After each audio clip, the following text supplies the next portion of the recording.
Here's Meghan McCain talking about Andrew Breitbart, who was, well, let's listen to what she says here. This is pretty stunning. Person decides to pull, if it's someone who left the Trump party but is still leaning Republican and wants to vote for a down ballot Republican candidate, I still think there's a lot of hope for down ballot candidates. I also want to say that Andrew Breitbart, who is a figure on the right who passed away about 10 years ago, he's nothing like the way his website is now. The name Breitbart has been turned into this sort of extreme Trump organization, but he was really compelling in what his message was when he was alive, which was that conservatives and Republicans have to also fight the culture war on the ground up. And we have, quite frankly, done a really piss poor job of explaining why we're conservative, why we believe in small government, why the ideals of William F. Buckley and Ronald Reagan are a better way to run the government, explaining our successes. Unfortunately, the more radical elements of our party get the most attention, and the most psychotic and crazy, the Matt Gaetzes of the party, end up sucking up all the oxygen, and all of us have to do a better job. And I say this as a conservative who's on mainstream media. We have to start fighting these battles in uncomfortable spaces. It can't only be on Newsmax and on Fox News. We have to go into spaces where people don't like us and explain and proselytize and get people to understand why we believe what we believe, because right now, all of you are right, we are losing the culture war, and it's a big problem. Yeah, and I think part of it also is that,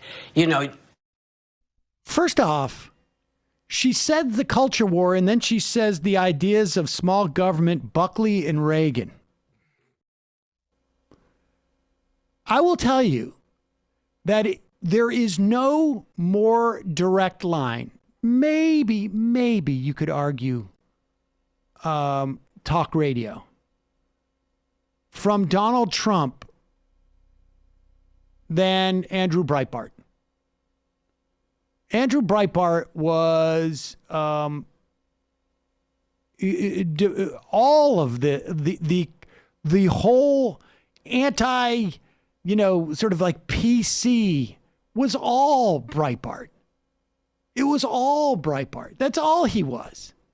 He had not a shred of policy in it. Well, like when they talk about culture, he didn't care about abortion.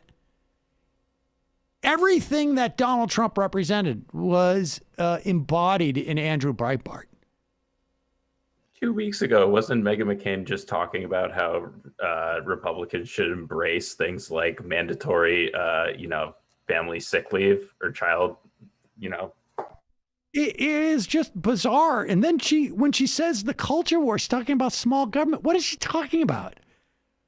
What is she talking about? She is oddly right to put Buckley in the same lineage as Breitbart. I mean, Buckley is a complete freak. And if you look at National Review, there's a reason that their archives don't go back to, say, 50 years ago. They only go back to like the 90s, even if you pay for the digital archives, because they said some horrible stuff, say, about a Dr. King or stuff like that. Like, so Buckley, yeah, complete freak. Totally. Like culture war and like what culture? Like God and Man at Yale, isn't that like an original culture war text in a certain way from William F. Buckley? Yeah, I mean, let's talk about what the culture war meant for Ronald Reagan. It meant launching his campaign 2 or 3 miles from where those civil rights workers were killed in Philadelphia, Mississippi, and launching his general campaign in 1980. At the Neshoba County Fair and coming out and talking about states' rights. Now, in 1980, you are 15 years away from the Civil Rights Act, 15 years away from the Voting Rights Act. And what is the culture war in 1980?